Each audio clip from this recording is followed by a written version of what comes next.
October is Adopt a Shelter Dog Month. Yeah, and then there are plenty of shelter dogs who need a home. And even if you aren't able to adopt, there are still ways for you to help. We have Azure Davis with Ruff Start Rescue joining us live this morning with little Lance right there with you. Good morning, everybody.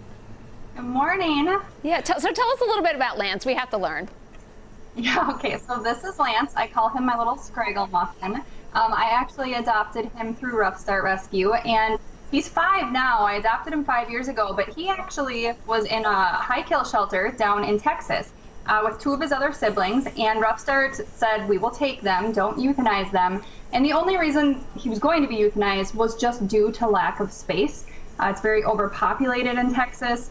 And so if you can imagine, I mean, he's just the perfect, cutest little dog, and I could not let that happen. And our rescue takes a lot of dogs from Texas, highly adoptable dogs like Lance that wouldn't otherwise have a chance. Tell us a little bit more about people who are interested in maybe not adopting, but even fostering can help.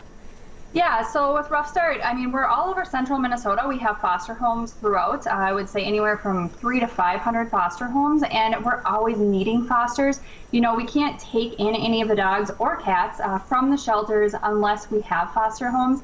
So we're constantly needing people. We're not able to say yes when we get this long list of dogs that are going to be euthanized due to lack of space and overpopulation unless we have fosters. The nice thing about fostering is that it's free. Ruff Start pays for everything. We pay for all the veterinary expenses, and you get to know that animal, and then fosters also get the first pick if they decide they want to adopt.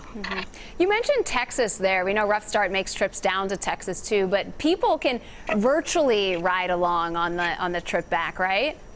Yeah, they can. We're doing that now until the end of the year. So every weekend right now we're bringing up, almost every weekend, transports from Texas, from these shelters. And so we have one that's arriving this Saturday.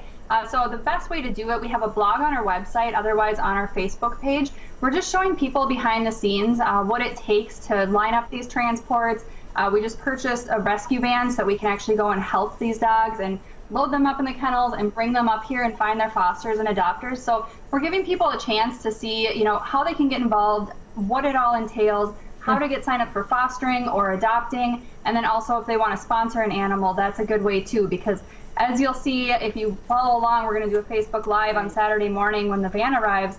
There's a lot of animals that need extra help that the adoption fees just don't cover. How does sponsoring work?